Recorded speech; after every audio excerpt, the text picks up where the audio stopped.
It is Wednesday night, November 3rd, 2021, and you're listening to another brand new episode of the Kicking Out Podcast. I'm Tanner Lee, along with my co host, Paul Zartman. Paul, the road to Full Gear is almost to its end. What a fun episode of Dynamite tonight from Kansas City, Missouri.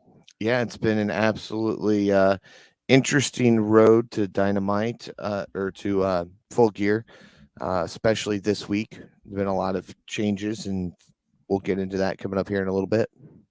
Yes, a lot to go over from tonight's episode of Dynamite, but it's in the headline of our episode. It's kind of been one of the headlines of the wrestling world today and really the past almost 24 hours. And that's the news that Tony Kahn broke last night. I didn't see it till early this morning. I didn't guess it see was it till you last sent night it to me. that AEW star Jon Moxley is checking himself into alcohol rehab.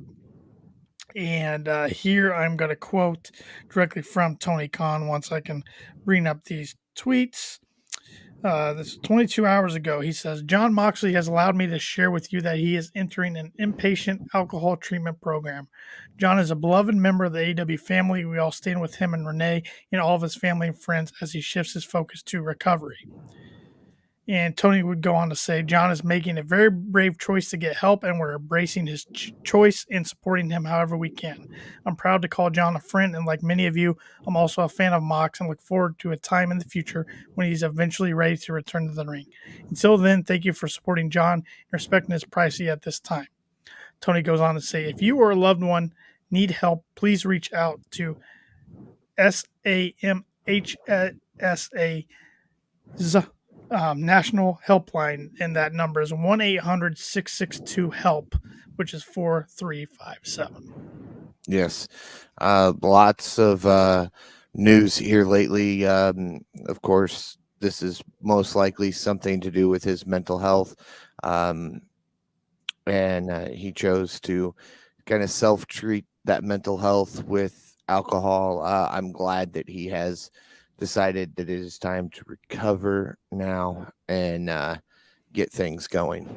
Yeah, I think we were kind of talking about this before we hit the record button tonight. I think everybody who follows professional wrestling and has followed the career of Jon Moxley knows he likes to drink a little alcohol.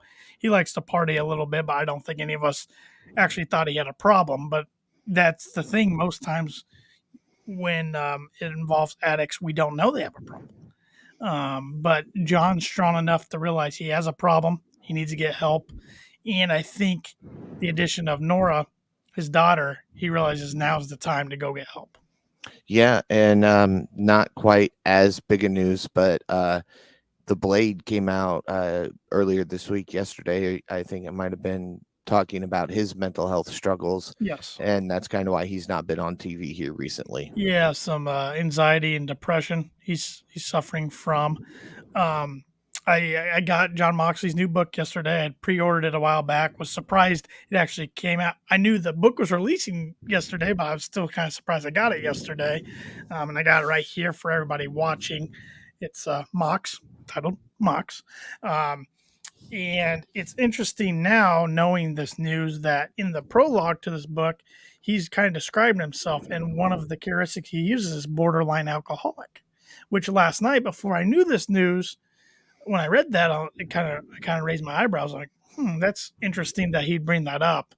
And then when this news broke, I'm like, wow, that really kind of connects the dots there a little bit. But I'm not very far into the book, but I recommend everybody going to get it. I've really enjoyed what I've read so far and can't wait to dive deeper into this book and give it a good read. One thing I want to mention about this while we're talking about Mox is he was on today's episode of Talk is Jericho, which of course was recorded, I don't know, a couple weeks back or something. And he wrote this book pretty much on notes on his wife Renee's MacBook, which he says he doesn't know how to use besides notes. It was pretty funny hearing him talk about trying to use the computer. And he pretty much just wrote this down. He says probably has the least amount of editing a book ever has. And when he was talking about the book, he knows there's a few grammatical mistakes in the book, but he decided to keep it that way on the first run, kind of as a collector's edition, and then it'll get cleaned up on the second run. So it's straight from Moxley's brain and heart, and I know you and I were missing them on TV tonight. I know all the AEW fans were missing them. CM Punk, which we'll get into his promo later on, cut a heartfelt promo about Mox. That was awesome.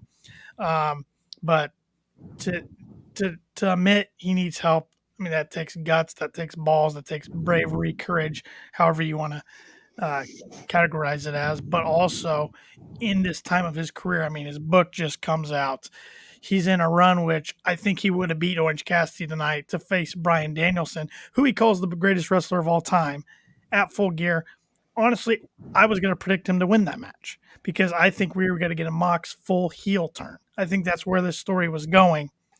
Now, whenever he returns eventually, I don't think you can have him as a heel. I think you have to have him babyface because the crowd's going to want to cheer him on, unless you swerve and just have him go heel against the crowd. But either way, it'll be great to see him once he comes back and gets the help he needs. Hope he takes as long time as he needs. Yeah, absolutely. You know, don't rush it. Take the time you need, whether it's a month, whether it's 3 months, whether it's 6 months. Take all the time you need. Yep. And I don't have much more to say on that. Just thoughts and prayers with John, Renee, Nora, all their close family and friends, and hope he gets better soon. Absolutely. I agree 100% with you on that. All right. Well, with that being said, let's dive into Dynamite. Let's do it. Lots to cover. Yes, sir. Kicks off with JR saying it's Wednesday night. You know what that means. He welcomes everybody to the great state of Missouri. Thoughts and prayers to JR as well. Going through a battle with skin cancer. So. Yes. Tony Schiavone and Excalibur tell the viewers that everyone at AEW supports Jon Moxley. That was, even though it wasn't the theme tonight, that was the theme tonight, that, you know, we support you, Mox, no matter what. And I should point out to all the viewers here, I got my Mox shirt on. Can't see it real well in the webcam, but got my one and only Mox shirt on. So almost wore the same shirt, but I figured you would. So I was like, man, you know, can't do it. We start off with Kenny Omega coming down to the ring. Now, I didn't realize who he was facing, so I was like, okay, this is going to be a squash match. Whoever's in the ring's going to, you know, 2 minutes, we're done. And then I realized it was 5 from Dark Order, Alan Angels. And the bell rings. Alan Angels heads right at Kenny Omega with a shotgun drop kick. Omega comes right back with a kick to the midsection. Omega punches Angels with a series of vicious strikes. Angels hits Omega with a leg lariat. Omega rakes the eyes of Angels. Omega hits Angels with a Katora Crusher. Lots of back and forth action. Omega goes for a pin attempt. Angels kicks out at 2. Omega goes for the V trigger. However, Angels moves out of the way. Angels counters and takes Omega to the outside. Angels hits Omega with the Tope Suicida. That's probably my favorite wrestling move to say, just because it's, I don't know. I just like saying Tope Suicida. Yes, it's a fun one for sure. Towards the end of the match, Omega brings everything he has at Angels and hits Angels with 2 more V triggers after he did hit one on him once they got everything back into the ring.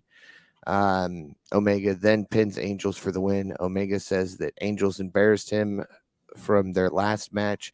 Omega tells Nakazawa to get him a chair. Omega is going for the one-winged angel on Angels. However, Hangman Page's music goes off and he makes the save. Page goes to hit the buckshot lariat. Omega ducks and leaves the ring. Page tells Omega he forgot his title and he better grab it and hold on to it tight because he's only got 10 more days. Yeah, fun opener. These two have a history. Last year, Kenny was against Alan Angels in what everybody presumed was going to be a squash match, and it wasn't. It was actually a pretty long match, and the IWC went nuts because it wasn't a squash match, and it kind of made Alan Angels. And I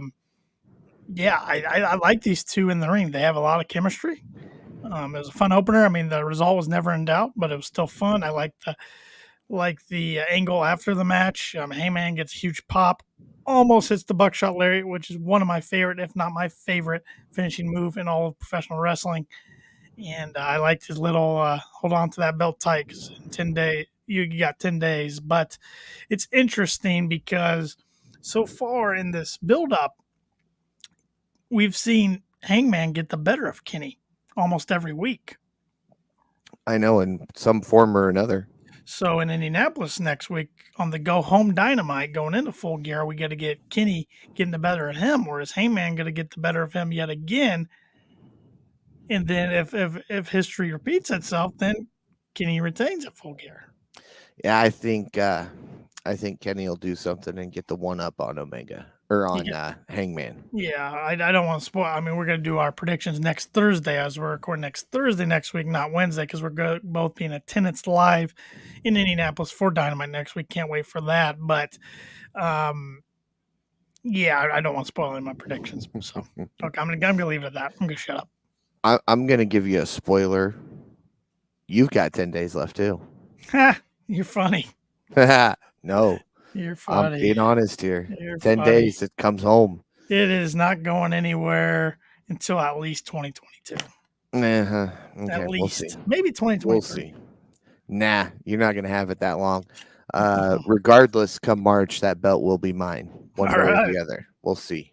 Yeah, you better. I'll either still be holding it from November to March, or I'll win it back in March. We'll see. The only way you're getting a KOP predictions title around your shoulder or waist is if you introduce a new mid-card level title, because you just don't have what it takes to win the big belt off me. Okay. Well, we'll see about that. We will. Up next, we get Malachi Black with a little vignette, and he calls out Tony Kahn for barring him from ringside for the Andrade El Idolo and Cody Rhodes match. He says there was more than one person who stabbed Caesar in the back. Yes, another good promo by Malachi. Dark promo, but hit all the points he needed.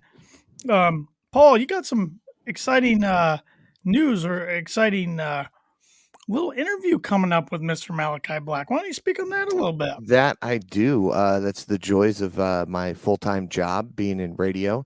I get the chance to sit down and talk with Malachi Black. We'll be doing it Tuesday morning right after the 8 o'clock news on the radio. And of course, it'll debut on every platform that you listen to KOP on later Tuesday afternoon. Are you recording that live Tuesday morning? No, it'll actually be pre-recorded on Monday. Okay. Malachi had an opening Monday afternoon, so I was like, you know what, give it to me, I'll take it. Sure. I'm not picky. Yeah, I am not picky at all. And for everybody who hasn't checked it out, Paul 2 years ago when Dynamite first came to Indianapolis interviewed Matt and Nick Jackson of the Young Bucks and Cody and Brandy Rhodes, and we have those audio pieces archived on KOP on wherever you get or listening to this podcast. You can find those, and you can also find them on YouTube. So go check those out. Paul did a great job back then, and he's going to do a great job with Malachi. And I can't wait to see what you ask him and what he's got to say. Yeah, I'm a little bit more experienced, and I know how to control my fanboy stage now a little bit more than I did back then. So I'm definitely interested to see how this thing goes. I'm going to try my best to get, all that fanboying out before the interview starts, because I am a fan of Malachi Black. Well, speaking of fanboying, if anybody sees Paul or I live next week in Indianapolis at Dynamite, please say hi. Yeah, please say hi. We'd love to meet you. So. Yeah, absolutely. Feel free to come up and go, hey, you are the guys from KOP. Yep. Look for I'll be wearing my KOP hat, at least maybe a shirt. And I know Paul's probably going to have a KOP shirt on. So that I will. Look out for us. Yep. We'll be around. We may not make it to TV, but we'll be around somewhere. Up next, Punk's music hits and he makes his way to the ring. He sits down and, of course, everybody's chanting Punk. He says, I don't want you chanting Punk tonight. I want you people to chant Jon Moxley's name. I had a feeling he was going in that direction after he said he was upset tonight, and just kind of look on his face. I said, I think he's going to say something about Moxley. And yes, he did. Yeah, this promo from start to finish was just extremely heartfelt. I really enjoyed it. And he says, I understand what is going on, and he says it was explained to him last night as he was driving with Larry riding shotgun. Gotta So, love Larry. gotta love Larry. Punk says, I don't want anybody to criticize Jon Moxley because I'm proud of him. Punk then says, if anyone out there needs help to do so, reach out, text a friend, text, a loved one, family member, someone, and just talk to him. Yeah, he took some jabs again, kind of at WWE from his past, but he's Yep. being honest from the truth. I mean, that company made him sick. I mean, it It did. darn near killed him in a way. So Yeah, one of the first things he said in being in AEW was, um, I couldn't get healthy being at the place that made me sick. yep. So Punk says there was another person who didn't show up to work tonight, and that was Eddie Kingston. Punk says Kingston showed no professionalism last week by getting into his face, and now Punk tells Eddie Kingston to meet him in St. Louis. Of course, the fans started chanting Full Gear, thinking he was calling out for a match, and really he just wants an apology. And Eddie said he'll be there It's Friday. going to lead to a match, I'm sure. Eddie said on Twitter he'll be there Friday, so we will see. Yeah, it's going to lead to a match, and it's interesting because I know we kind of talked about this before, but the notepad of TK of Tony Kahn that the photos kind of leaked. Most of those matches come to fruition. Maybe my eyes deceive me. Maybe they trick me, but I thought the CM Punk match written down was Wardlow.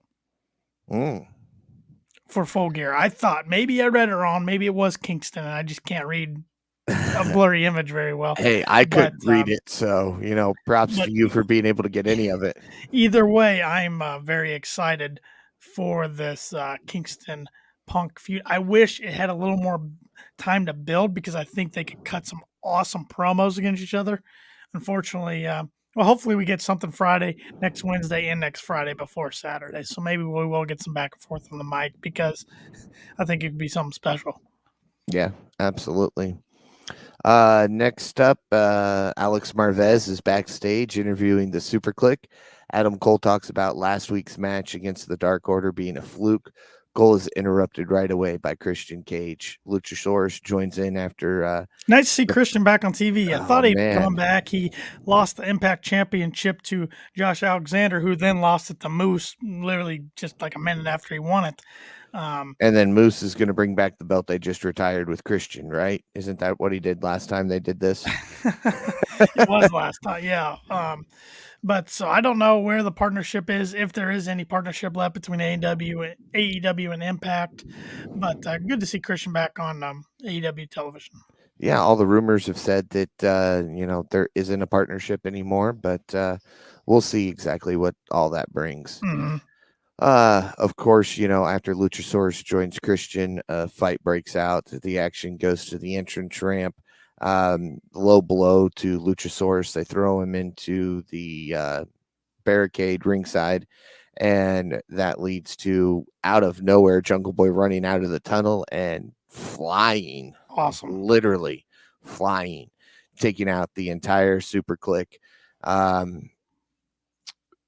Christian ends up on the stage a little bit, I guess, just off to the stage a little bit, kind of laying there for a couple of minutes. Jungle Boy locks in his finisher, which I cannot think snare of. Snare trap. There we go, the snare trap. Adam Cole refuses to tap out, kind of passes out. At that point, Christian shows Shivani. up. Yeah. Tap out, kid. Tap out. Yeah. At that point, Christian shows up with two chairs, and I immediately knew where this was going, and I was so excited for it. I have missed. I didn't think he was actually going to do concerto. I thought somebody was going to come in and pull Adam away or something. I didn't think he was actually going to go through with it. I know, which means Cole said, "Do it." Mm-hmm. But we got the one-man concerto to Cole from Christian Cage, and I might have popped a little too hard for that. Oh yeah, classic Edge and Christian concerto there. And you got to remember, I mean, the last one-man concerto I can remember is Randy Orton did it to Edge last year on the road to WrestleMania. But yeah, before that, it's been 7 years. Right. I think we are going to get two matches out of this Full Gear. I think we're going to get Cole against Cage and Jurassic Express against the Bucks. I'd be okay with that. Which we've got Jurassic Express against the Bucks before. If you remember, that's the match. If I'm not mistaken, that's the match that Hangman cost the Bucks. I might be mistaken on that last year. No, that was FTR. Okay. But yeah, at some point there was a little bit of a feud between the Bucks and Jungle. Yeah. Or, They've faced off at a pay-per-view or something at some point. Yes. But now it's more story to it. Maybe we get a 6-man, but I'd rather see. I really want to see a 1-on-1 between Christian Cage and Adam Cole's where I'm getting at. Yeah.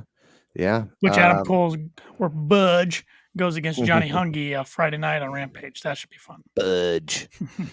He's not taking on Adam Cole. He's taking on Budge. You got to say it with the accent too. Otherwise, Budge just doesn't seem right. Yeah, Budge. All about the Budge. Up next, Miro cuts a backstage promo about how God rewards him by having him be a part of the Eliminator tournament. Nice little promo. Did great with short notice. It worked perfectly. I text you right away. My one guy I wanted was Miro.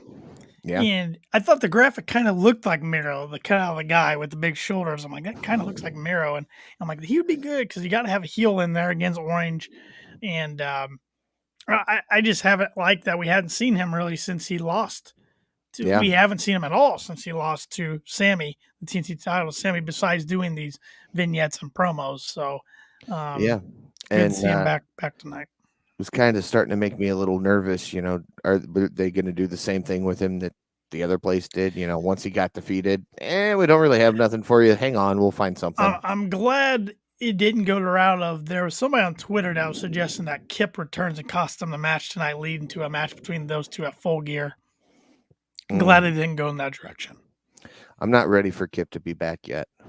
It is interesting, this new gimmick he's portraying on Twitter. So Twitter on Sammy's vlog. Yeah. I mean, he just shows up wearing a box all the time. Doesn't really explain anything. Nope. Doesn't say anything. Doesn't do anything. Nope. He just stands there. Yep. It's the best gimmick he's had so far. Oh. Oops. Did you say that out loud? Slipped. Up next, we get a promo for Ruby Soho and Chris Statlander talking about their upcoming match. I'm excited for this. That's going to be a fun one. It is. And I liked Statlander said, I'm a leader. I don't need a belt to demonstrate that, but it would be nice. And that's kind of honestly how I feel. Statlander's already a big name. She doesn't need a belt. Same with Ruby. I don't think either of them need a belt, but to have gold on them would look pretty cool. Well, I mean, Statlander was on the fast track to getting contention before her injury, and of course, Ruby's already had a shot at Britt. It was at Grand Slam. It was a heck of a match. This match could be Friday night, right, on Rampage? Yes. Who do you think is going to win that? I'm honestly torn, but I'm okay either way. I think Ruby gets the win. I'd be fine either way, but I think Ruby will go over. I'm just excited. I know Thunder Rosa's got her match coming up. I'm excited for that one. Yep. It's going to be a good one, against Hater, which we'll get into coming up here. Spoiler alert. Sorry. Oops. Up next was the AAA Tag Team Championship match. Aero Star and Samare Del Sol. Also known as Kalisto. Formerly Kalisto, yes. As soon as I had heard rumors of that, but the moment he showed up on the TV, it's like, there's no denying that. They started doing the Lucha chant. I mean, right there's yep. Apparently, I saw the tweet that said apparently Lucha chants aren't as protected as yes chants. Yes, I saw that too. I did tweet out. I asked. There's a new account on Twitter. I think it's new. I just started following it. Yeah, I just saw that. It's a really cool account. It's called All Elite Facts. It's at All Elite Facts. And I asked them how many times the AAA tag titles have been defended on Dynamite. And they responded with they were defended twice on Dynamite tonight and last month. The titles were also defended twice on AEW pay-per-views in 2019 at Double or Nothing and All Out. So there we go. I was just curious. I could not remember. So. 4 times. Yep. That's more than the Impact tag titles or the Impact Championship were defended. Yeah, no, 100%. I mean, people ask, what's the partnership with AAA? Well, there you have it. They've had more titles defended on Dynamite or in AEW than any other promotion that's worked with AEW. Yep. But the match begins with Del Sol and Wheeler, and Del Sol takes out Wheeler with ease. Wheeler retreats and leaves the ring. Star is tagged in and goes for a double Hurricanrana. However, FTR catches him, slingshots him into the ropes, and slams him hard. Star is diving all over the place. And I mean, talk about luchas. I want to see these guys take on the Lucha Bros. Yeah. That'd I'm be just fun. saying, it would be a fun, high flying match. I would not be able to cover it though, because I'd just be like, look, just go watch the match. There were high flying moves here, there, and everywhere. Or even if it wasn't against Lucha Bros, if it was against the Seidels or Top Flight once Darius comes back, or even Dante and Leo Rush. There's a whole bunch of teams in AEW that these guys could go against. Yeah. Inner Circle, Bright and Powerful, Sammy Guevara. All be great matches. We go to a commercial break, come back. Nothing much has changed. Star and Del Sol both hit a Hurricanrana. Both Wheeler and Dax on both Wheeler and Dax. Wheeler goes for a brainbuster. However, Del Sol counters and takes out Wheeler. Star goes for the roll-up pin. However, Wheeler counters it, and he is now on top, gets the pin while holding the ropes and the tights. Classic heel move. Yes. These guys are vintage pro wrestling heels. I mean, look, they've changed their entrance in their theme music to be more 80s style, which I dig. They got new T-shirts designed. A lot of Bobby Eaton kind of tribute things. So that they're pro wrestling fans down to their core. They study it more than anybody. They're very good and very fun to watch in the ring, in my opinion. They're old school, more fundamental. Yeah. But, fun to watch and fun to root against because they're just heelish. Right. Hashtag FTR. Back before they were FTR. The Inner Circle then makes their way to the ring. Obviously, the crowd is singing Judas, as they do every time. Jericho brags about how Guevara won his match last week, and now they get to pick who they will face at Full Gear. Jericho is interrupted right away by Dan Lambert and American Top Team. Lambert says he hopes that they can get this done and leave this town as quick as possible. Lambert and Jericho insult each other. Lambert gives Aubrey Edwards a list of who is eligible. Lambert goes over the names of who is eligible. And I like how Aubrey's just, she is the ref for AEW. Yep. There's no 100%. denying it. And it's not just because she's got the unrestricted podcast. I think they see something in her that is star power for a ref. Well, I believe during the TBS title presentation, her title was senior official. Yes. So that kind of and it kind of shocked her. So I don't think she was aware of that title at the time. Right. Hager adds Junior Dos Santos to the match. Yep. Santana former adds UFC heavyweight champion. Yep. Who looked really good at Grand Slam in his first match. Yeah. And I'm gonna butcher who Santana added. Andre Arvlovsky. Close enough. Yeah, he's got the most UFC heavyweight wins of all time. And before they could add the fifth competitor, Dan Lambert says that before Jericho says anything else, Paige Van Zant has some words for Jericho.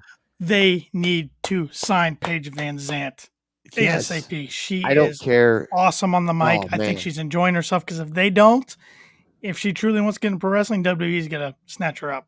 Yeah, and it's going to be a loss. She is awesome.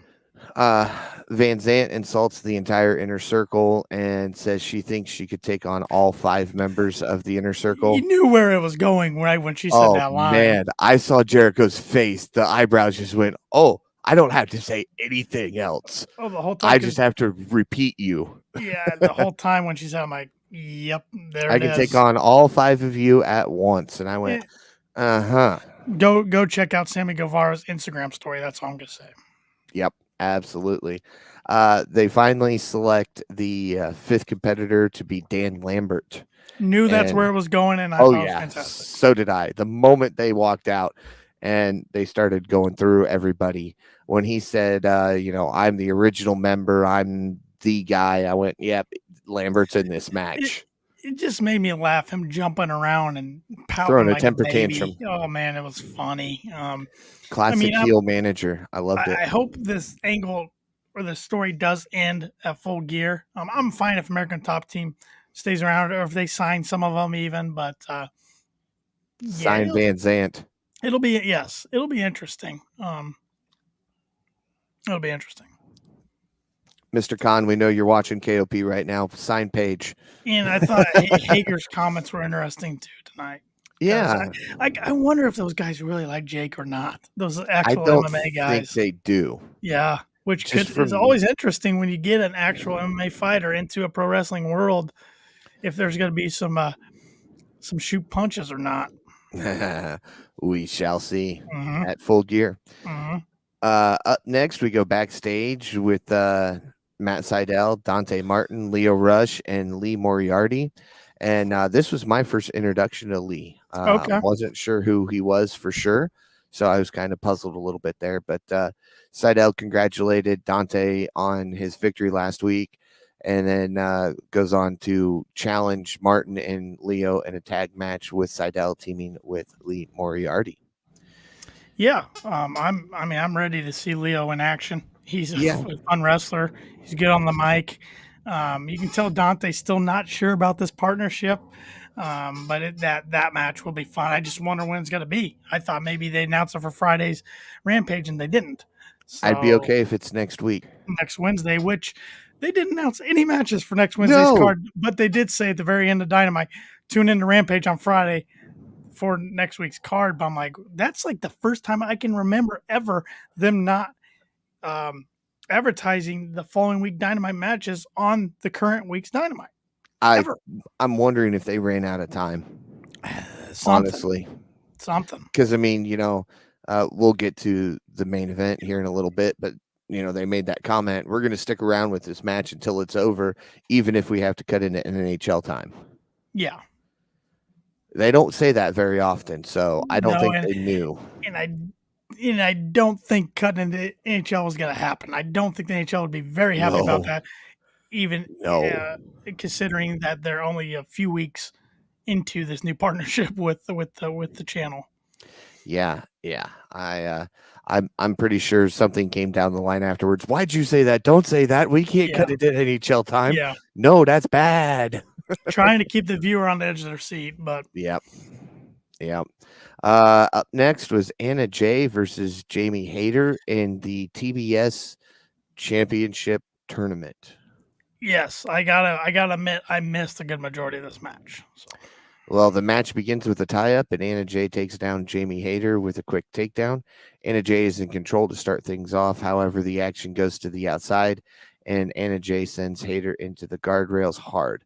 Hayter recovers quickly and takes control of the match as they head out for picture-in-picture commercial break. Coming back from commercial break, Anna Jay hits Hayter with a DDT, and Jay goes for the pin. Rebel gets on the apron, and this distracts the referee. Baker trips up Anna Jay, which allows Hayter to hit a big lariat. Hayter pins Anna Jay for the victory.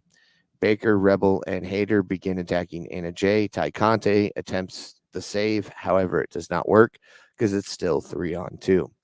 Baker is going to go for the curb stomp, and then, of course, Thunder Rosa's music hits and saves Tay Conti and Anna Jay. Yeah, I was kind of surprised by the result of this match, but seeing who Hayter's going to face next in Thunder Rosa, that makes sense. Face against heel. I haven't paid close enough attention to the bracket to see the matchups. I know we have Nyla Rose versus Red Velvet. Nyla versus Akira Shida. Jade versus Red Velvet. Thank you. See, I know who's in it. Wait, no, it's not Jade versus Red Velvet yet. It's the Bunny versus Red Velvet. That's and then the winner Friday of that, night. Yes, goes on to face Jade. So when's Ruby and Statlander? That could be next Wednesday? It might be next Wednesday. Again, we don't have a card for next Wednesday. This is so hard. I had so many questions that I was going to ask you because of the fact that we're going to be there. And then I have nothing to go off of at this time. I'm going to look up to see if I can find a bracket for this TBS title tournament real quick. I have one here. Let me Pull it up as soon as it loads. Looks like open image. There we go.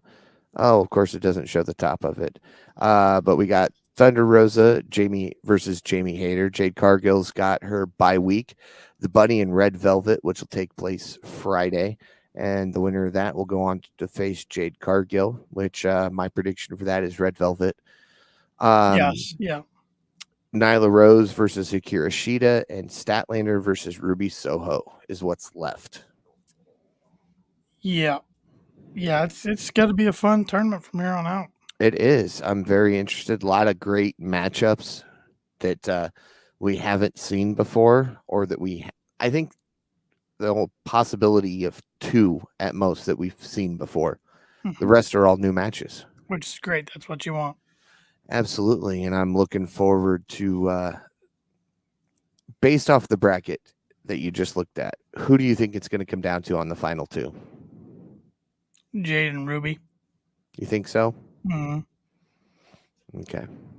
And then it's a tough call because do you give Ruby Soho another loss in a title match, or do you give Jade her first loss?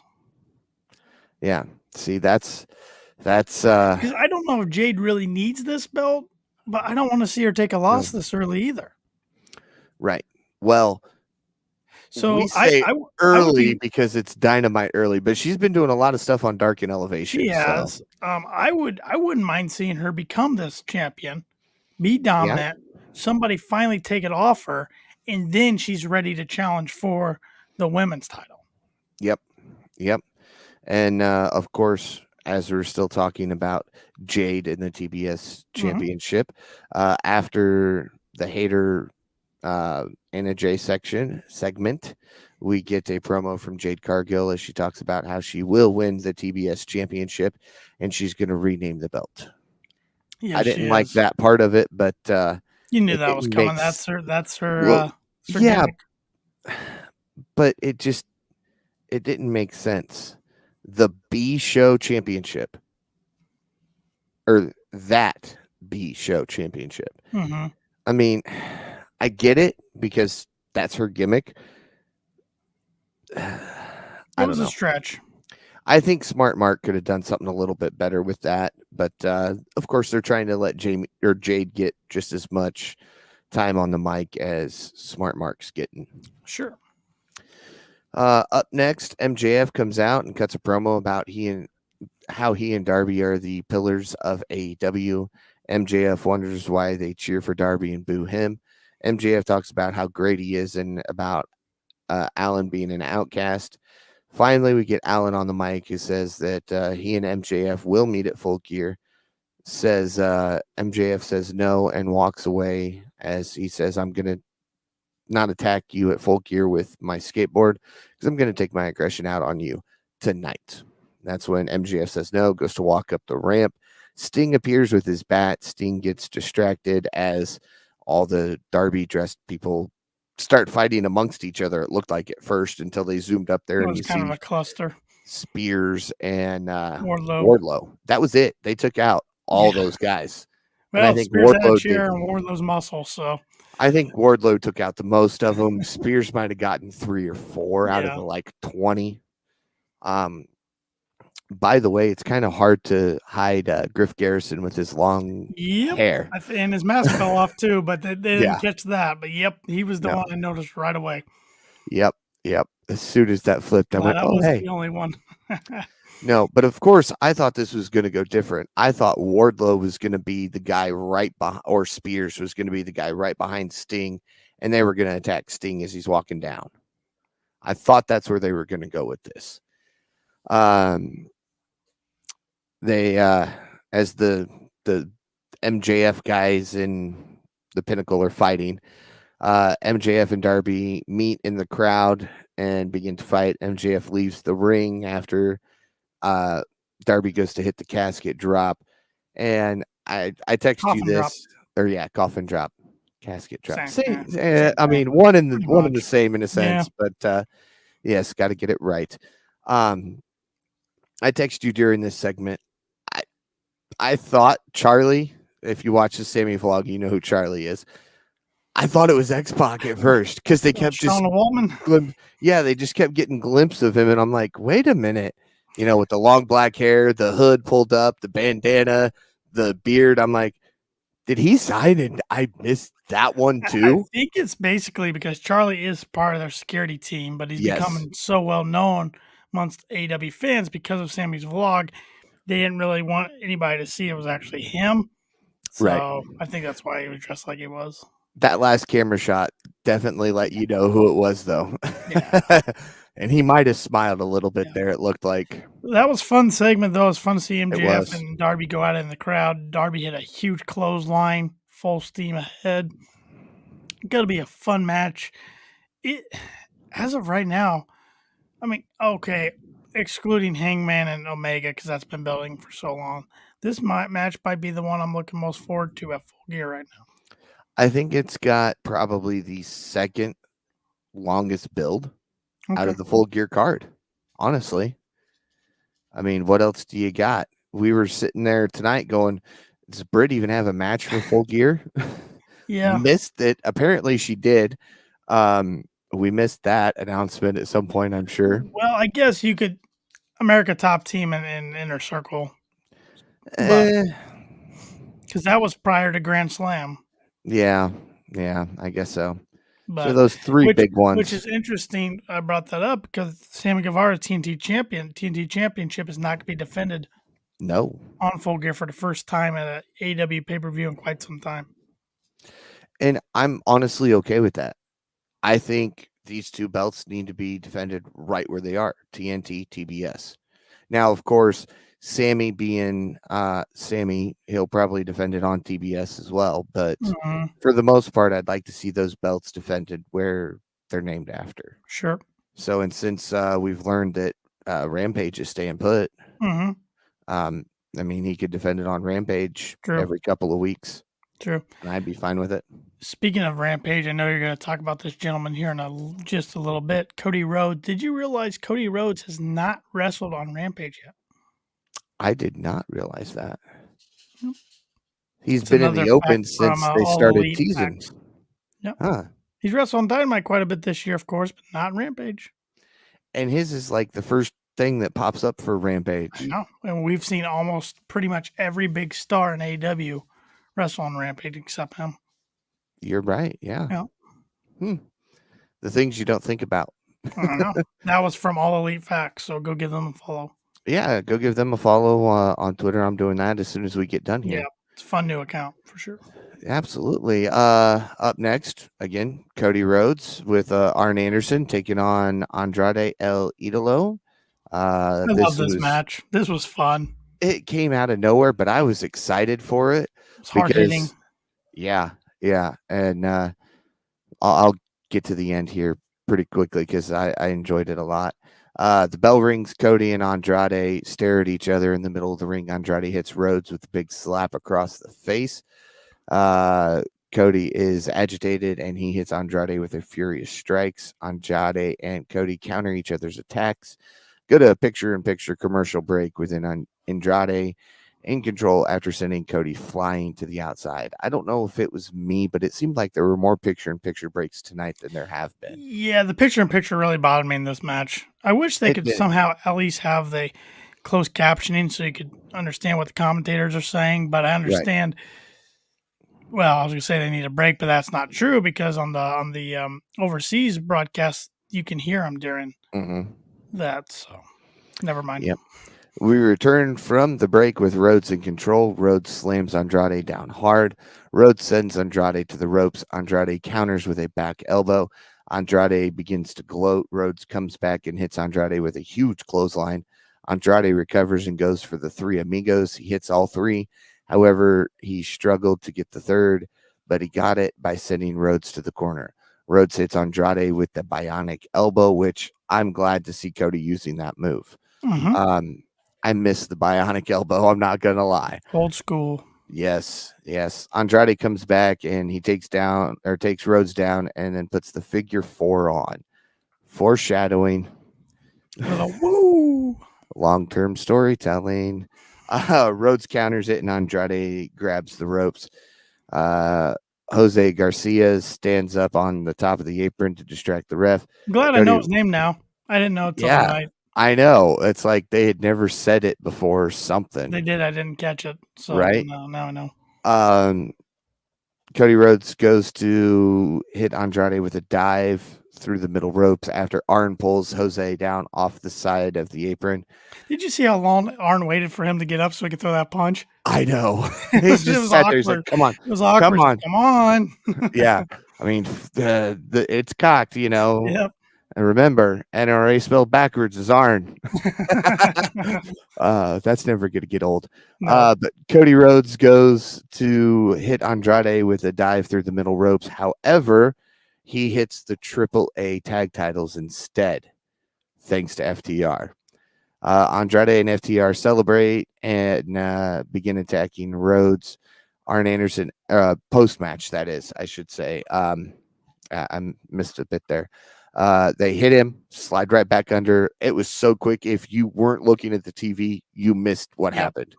Andrade gets Cody back in, hits his signature or finisher, and pins him. Doesn't even have to pull the leg. Just 1, 2, 3.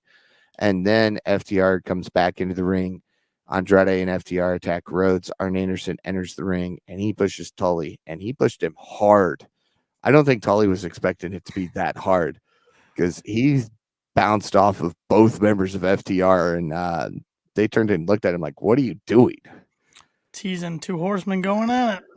Arn is about to be attacked. However, the Lucha Bros make the save. FTR, Tully, and Andrade retreat.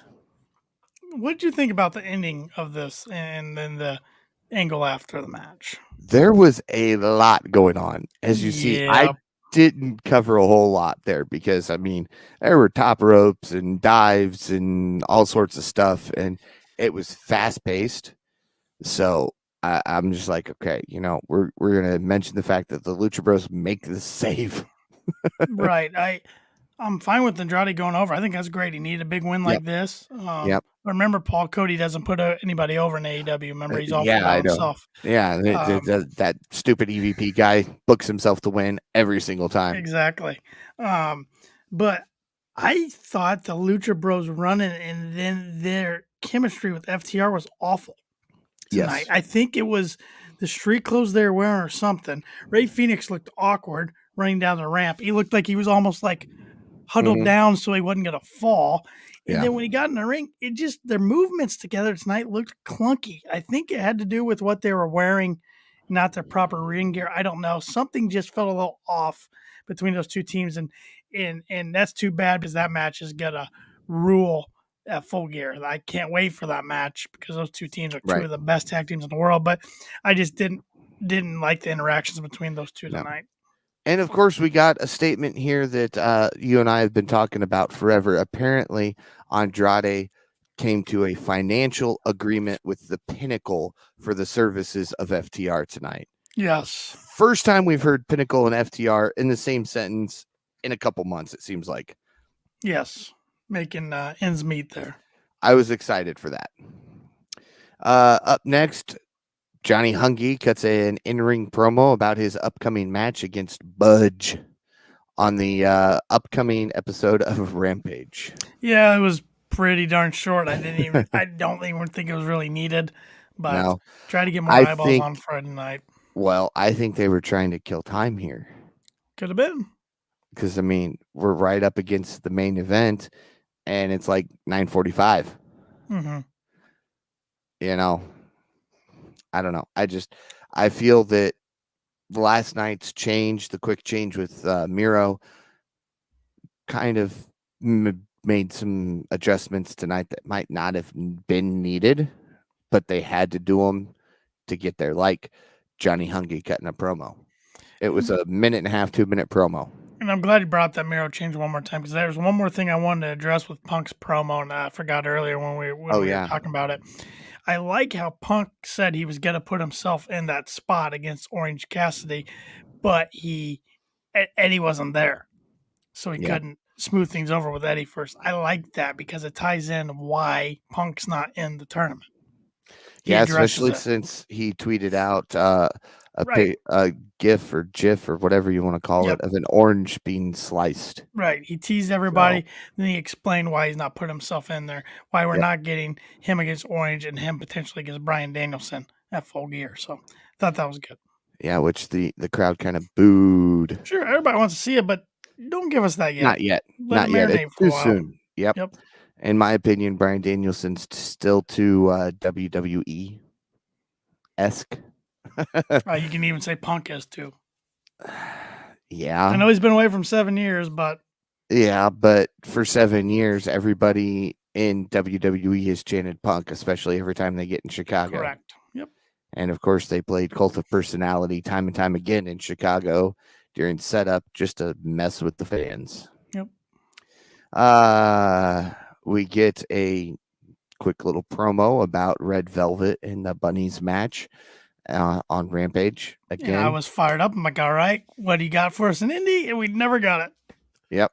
I'm sitting here, I'm going, okay, after this, we're going to get, here's what's coming up on Dynamite next week. And then Bryan Danielson's music hit. And I went, okay, he's going to get to the ring, or he's going to get to the commentary table. And then we're going to go over it while Shivani makes his way back up there. And then Miro's music hit. And I was like, well, there goes that. Yep. But yeah, Miro and Cassidy make their way to the ring. This Bell is the rings. first time they've fought in singles action. I should say they've fought twice in tag team Yes. matches. Arcade Anarchy. Which Cassidy got the victory over Kip at that point. Correct. And then also 2-on-2 match at Revolution. Yes. Which Miro and Kip won that one. Right. Bell rings and Cassidy is doing everything he can to avoid Miro. Cassidy exits the ring, enters back into the ring once Miro leaves. Oh, real quick, I want to touch on the fact that Miro's knee is taped up and Cassidy's ribs were taped up. I think also going into this match, Orange had not lost a singles match since 2020. Going into this match, I believe. I think you're correct. Lost a triple threat, of course, but not in singles. Right. And the triple threat, it was that new guy that joined the Best Friends. It's all his fault. Let's not forget that too. BTE shout out there. Yep. Cassidy hits Miro with a dive between the middle ropes. However, Miro catches Cassidy and slams him hard. Go to the last commercial break of the evening, and it's like 5 till. Mm-hmm. I'm like, what are you doing? This is the worst time to take a commercial break, because that meant the majority of this match was going to be in a commercial break in picture. And it was. Miro is pushing Orange Cassidy, throwing Cassidy around like a rag doll. When we return, Miro's removing the tape that protected Cassidy's injured ribs. Cassidy hits a surprise, however, it does nothing to Miro. Cassidy hits Miro with a DDT. Cassidy goes for the pin. Miro kicks out. Miro rose out of the ring, kind of fumbles over to the timekeeper's table. Cassidy goes to the top rope, jumps, lands on him as they break the table. That's when I looked at the clock. I'm like, oh, it is 9:57. Yeah. They're gonna have to go for a quick finish. And then Matt Hardy's ringside says something to him, and Cassidy. And then I realized what count the ref was at, and I went, okay, we're going to end this in a count out. I knew it wasn't going to be a double count out. Between 9 seconds and 10 seconds I've ever seen. It was. Miro enters the ring at like 9 9/10. Yeah. And Miro hits Cassidy with a massive strike. Cassidy comes back with the beach break. Cassidy goes for the pin. Miro kicks out at 2. I was starting to wonder if this was going to go to Cassidy with the last minute change of Miro.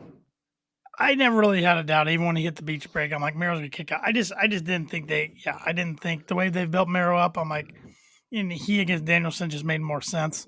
So, yeah. Well, it did. Don't get me wrong. Mm-hmm. Even though Danielson, it would have been fun against Orange Cassidy to make Danielson to get the very best out of OC. So. Oh, and OC with those devastating kicks.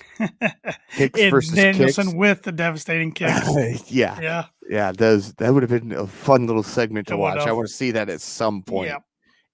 in the next year. Yep.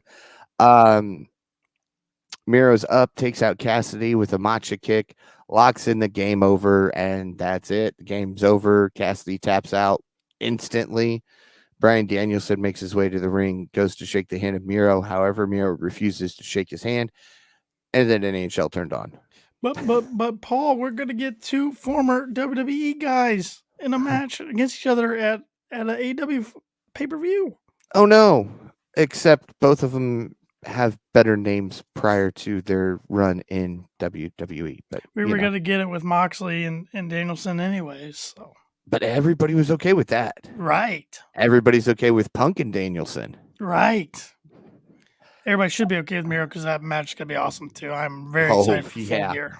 Yeah, that thing's gonna be great. Did we ever see those two go one-on-one in the other company?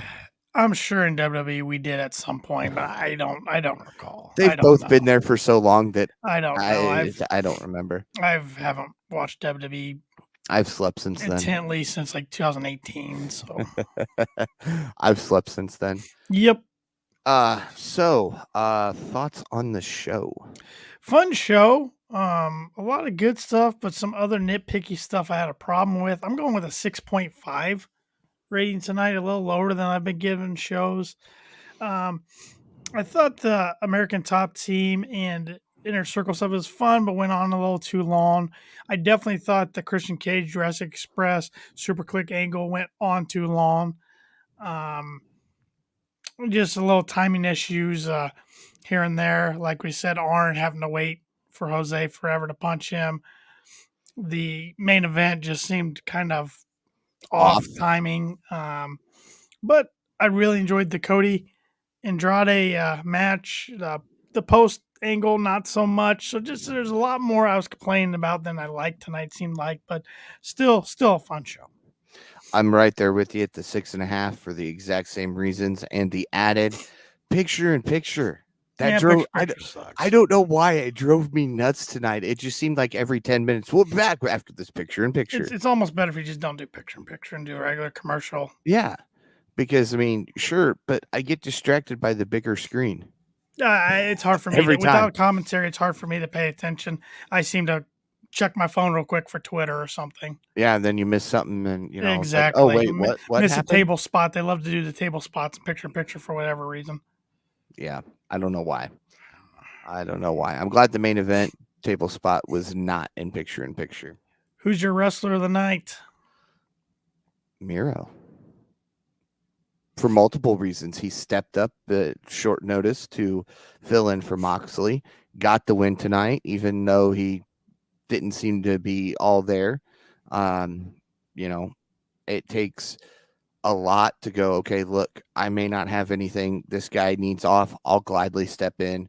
I'll gladly do that. So I greatly appreciate Miro for that. And he put on a great show, even being a little off tonight.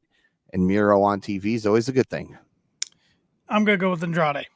Okay. Yes, he had to have helped to win. FTR helped him cheat to win, but big win over Cody Rhodes. I'm glad he didn't get another loss under his belt, even though I'm a big Cody fan. I think that was the right move. And now I'm interested to see where the storyline's going next with him, Pac, Cody, and Malachi. We should find out soon. Yeah. Hopefully on Monday when I interview Malachi. Yes. So now I was going to do this based off of the card, but I want to know, we're both in Indy next week. Dynamite's in Indy next week. What is one match you want to see live next week? Well, I'm excited to see a lot of guys I've never seen live. I've never seen CM Punk. I've never seen Bryan Danielson live. Very assuming we'll see both since it's the go-home show, the go-home Dynamite, I should say, for Full Gear, even though Rampage will be live in Minneapolis next Friday. So back-to-back live Rampages this Friday in St. Louis and next Friday in Minneapolis, which is a nice switch up. But we saw a banger of a match, or a few last time we were there. Nick Jackson versus Ray Phoenix. Darby versus Mox was the main event. We saw a good battle royal. Man, I'm trying to think of a realistic match we could see next Wednesday. Hoping to see Cody on the show. We didn't get to see him last time. He was out I know. with the storyline injury attack after MGF and Wardlow attacked him, but we saw him after the show was over.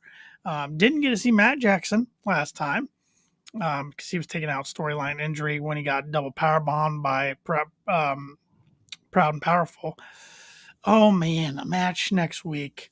Or okay, one superstar. Well, I've already named a lot, but let's go with Adam Cole, baby. All right, I'll do Punk. Yeah. I'm probably going to sing Cult of Personality louder than I will sing Judas if Inner Circle's there next week. Just saying. I think we should see a majority of the guys we saw tonight because it's going to be the go home Dynamite. But I'm just interested to see what kind of matches. And I'm actually going to go check Twitter real quick while we're still on the air to make sure there hasn't been any matches last announced. minute changes. Yeah, because they like to. While we're talking, because they do like to do that sometimes. Oh yeah, they'll wait till like 10:30 and release. Oh, this match is coming up. This match is coming up. Stay tuned for this match. And it's like, really, you could have given us some type of heads up before we're sitting here talking about it. Like when Sammy won the TNT title, they announced it during the commercial break at Roads to the Top. Right. The Bobby Fish segment. I don't see anything except for Rampage this Friday, face to face with Punk and Eddie Kingston, Bunny versus Red Velvet, Adam Cole versus Johnny Hungy. That's all I see. I don't see anything else. I'm scrolling through, and one of the fans that was in attendance tonight shared a video about Bryan Danielson sharing a touching story about Brody Lee with us after the show tonight. So cool. That's always nice to see. Always like seeing those type of things. And of course, Orange Cassidy's kind of over in the corner somewhere, and TK's in the ring. I don't think did TK come out in Indy last time? No. Okay. All right. I want to see TK. Yeah. How about that? I think he does that more often now. So. Yep. I gave you some homework before tonight's show. You did. Busted Open today on SiriusXM was doing some fun things. They were talking for a good majority of the show tonight about favorite theme songs all time in wrestling. So they had callers calling in with favorite songs. It was neat to hear them say their favorites from the 80s, favorite from the Attitude Era, favorite now. So that got me thinking, Paul. I gave you a list of 5. You said you came up with 10, so I'm kind of interested to hear the whole list now. But your favorite AEW theme songs. All right, my top 5. CM Punk, Cult of Personality. Knew that was going to be on there. And these might be in order. I'm just saying. Adam Cole with another good one. I mean, it was #1 metal song on iTunes for a while, shortly after it was released. This song I actually was playing on the radio before it was ever used in AEW, and people told me I was crazy. Nobody knew that song, and then Jungle Boy started using Tarzan Boy, and people sing it all the time. I looked at my dad because he was one who said, nobody knows that song from the 80s. I went, oh yeah, watch this. Played the video of everybody singing it, and he was like, yeah. And then I've got Darby Allin. I've just always liked this song, and Judas from Jericho. So you went with a lot of them that the crowd gets involved in. Yeah. And of course, I just enjoy them. Mm-hmm. Rounding out my bottom 5, the remainder of the top 10, Kenny Omega, Hangman Adam Page, Cody, Dark Order, and Mox. A lot of them you named are on my list, and I don't really have an order. I would not have had the Dark Orders on there or Mox. I mean, Wild Thing's fun, but I have some others I like more. I wasn't even thinking Wild Thing. I was thinking the unscripted violence that he used before that. Okay. I gotta be honest. I'm not huge on the Bucks song Super Kick Part 8. I just wish they'd switch it up now that they're heels, especially. I don't think that fits them very well. One I love is Lance Archer's. Okay, yeah. Everybody dies. Think about that. Yeah, I think that's a real good one. I hated it when he changed it for a little while. Yeah. I think most of Twitter did, and then he changed it back. I liked FTR's previous one. I haven't really warmed up to their new one yet. I like their previous one a lot. I'm trying to think of some others. I'm a big fan of Hangman's. I like Britt Baker's a lot. Yeah. Doctor Yeah. will see you now. I think that's really cool at the start. Um, here's one. I like Ethan Page's a lot. Okay. Yeah. I can get behind Got some good Ethan's. rhymes in it. Yep. So Yep. yeah, Can't but get behind the Acclaimed yet.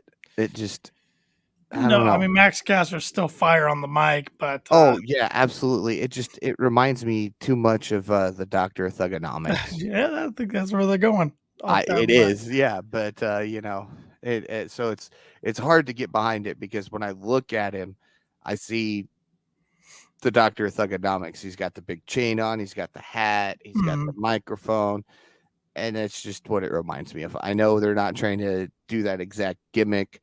They're trying to do something a little newer, a little fresher, kind of letting him control it, unlike Cena, who was scripted. But yeah. You a fan of Orange Cassidy, the Pixies? I like the I'm not Pixies, really. but I don't know. It fits Cassidy. Just the pace Yeah. of the song fits him. I want them to bring back the Best Friends theme song.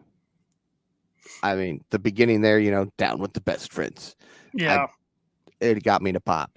It'll be interesting when Trent eventually comes back. I could see him pulling the heel turn with them, taking him out of the group, I having could him because, attacked in the Wheeler. yeah, because he got injured again and they replaced him like the following week. Yeah, I'd be okay with a heel turn. I liked Private Party's old theme. Yeah. I don't really Yeah. care for their new one too much. TH2's old theme was pretty good. They Matt don't Hardy's use had it like 3 themes in AEW already.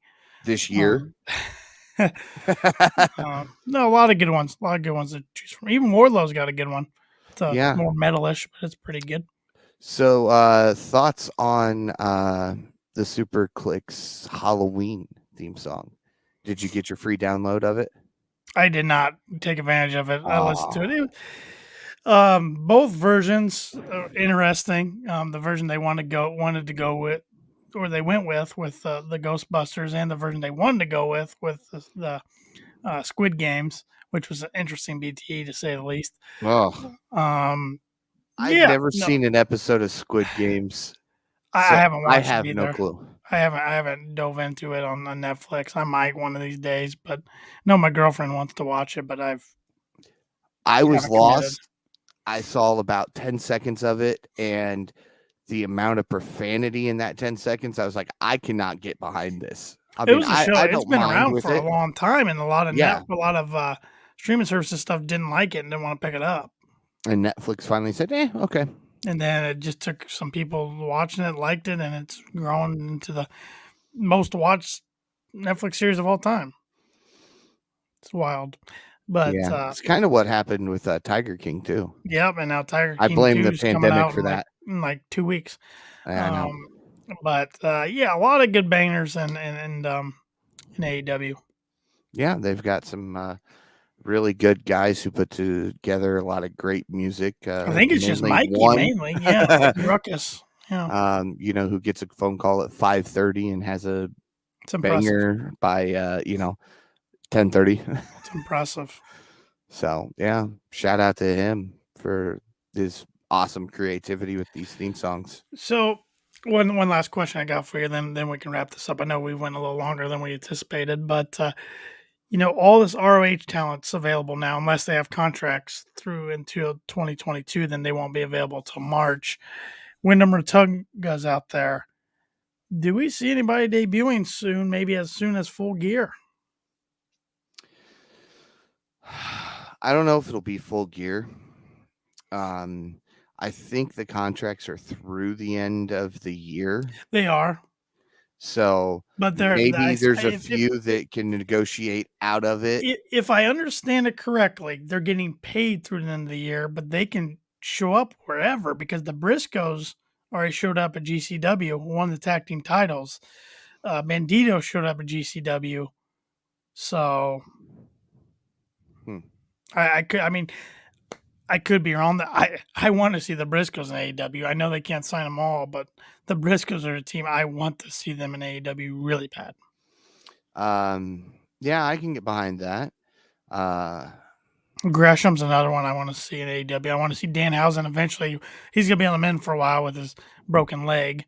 Again. Vince Warner and him in the same night. That's wild. Yeah. What do you think of King? Brody King? I think he's shoo-in. Him and Alistair are already tag champs and PWG, I believe. Yeah. Yeah. And, his gimmick in ROH fits perfectly with the House of Black. Mm. So I'd love to see the House of Black grow and add Brody King. I mean, you can't sign them all. And I know a lot of them will sign with Impact or NWA or maybe in WWE or New Japan. But I thought Wyndham would be popped up in Impact by now. Somewhere. Hasn't been. Adam Shear, aka Braun Strowman. Some people in Impact thought that was a done deal, and something didn't happen there. Something changed. So I don't know. I think a lot he's of talent out there. I think Braun's still too much of a Vince guy to truly sign anywhere. I think he's looking at stuff, and then I don't know. I think in the back of his head, he just goes, "Never mind." Well, Wyndham, I think he's looking at some Hollywood opportunities as well. Yeah, he'd be a great actor in a horror film. Yep. Yeah, even not horror film related. I think we'll see. I just got to think somebody's got to pop up a Full Gear because it seems like every AEW pay-per-view, we either get a return of a talent who's been out for a while or a new debuting talent. Yeah. If Wyndham comes in, what do you think they do with him? Man, it depends. I hope we get a brand new Wyndham. I don't really want the first version of Bray Wyatt we got. I don't want the Fiend. I want something new because he's so creative. I don't know what you do with him because I don't want him because I think the first version of Bray Wyatt would be too much like Malachi, and I don't want that. Right. I don't know what you do with him, Paul. That's the thing. I can't think what you do with him. But does he step into his friend's shoes temporarily? Brody's. Yeah, that's a good point. Until -1 is truly able to get in the ring. 10 years down the road, but yeah. I don't know. That's a good. You could do that, I guess, but would you be okay if they did that? I don't know if I want to see him be a face. It's hard for me to see him be a face. Even when he was a face with the Whites, he didn't really feel like a face. So it was just they were going against heels. I don't know. That's a good. I don't know. I'm more anxious after the ROH news when I was just fantasizing matchups with the Briscoes and all the great tag team talent, and AEW got me really excited. Yeah. Yep. Because those are two guys who I turn on ROH. Yeah, it's hard for me to get into a lot of time, but if the Briscoes are on, I'm watching because they're that talented, they're that entertaining. They deserve to be seen and shown on a big stage. Yeah, I was trying to see if there was any like sneak peeks tweets that suggested a possibility of something, but I'm not finding anything. No, just a lot of good wrestling talent out there that are free agents. It's going to be interesting to see where they wind up. I just thought of something as I'm scrolling through TikTok or Instagram. Excuse me. She posted it from her TikTok. Debut, CJ Perry. Yeah, I think that's going to happen. I've been saying early 2022. I wouldn't mind one or two more debuts in 2021 would be okay. But like I think I mentioned it last week, gotta save something in the holster for 2022. Yeah, because if you're going at this rate, you're going to have 150 people on your roster in no time. You can only put a few faces on Mount Rushmore. Leave it at that. Very good point. Go check us out on social media at TannerLee92. Find myself at Paul Zartman 921. Find Kicking Out Podcast at Kicking Out Pod on all social media. You're trying to point I'm weird trying to places. point your screen, and I can't get my finger direction to your handle. So there we go. Right below me here. Mm-hmm. Be sure to head over to Pro Wrestling Tees, buy some Kicking Out Pod merchandise. Got Halloween design still up there. Yep, it's gonna be up there. So it's now, I guess, not a Halloween design. It's just it's a it still fall can be. design. There we go. There we go. Maybe we'll get a red and green one up there ahead of Christmas. Maybe. Maybe. And of course, be sure to like us on all social media platforms. Listen to us wherever you listen to your podcasts at. And if that happens to be Apple Podcast, give us a like and review. It helps us out. And be on the lookout for Paul's interview with Malachi Black dropping next week. I'm assuming there's going to be a full gear media call sometime next week. If so, we'll all be on that and have that audio. And then join us live next Thursday night. Time to be determined, and probably a little earlier than we usually do these since there's no Dynamite. But Paul and I will be live at Dynamite in Indianapolis, Indiana next Wednesday night. That's why we won't be going live on Wednesday, but we'll be live next Thursday. Not only recap Dynamite, but also give our full gear predictions. So looking forward to that. So that way my belt can come home to me. False. Truth. I don't speak falsehoods. Yes, you do. Falsehoods. And last thing I want to say, get better, Mox. Thoughts and prayers with you and Renee and Nora and your family and friends. Like I said at the start of the program, glad he's getting the help he needs and can't wait to see him back in the ring eventually. And like Punk said, if you need help of any type, reach out to a family member, a friend, a loved one, someone. Send us a message on Twitter if you need somebody to talk to. Sure. We'll help you out. Yep. Don't do anything stupid.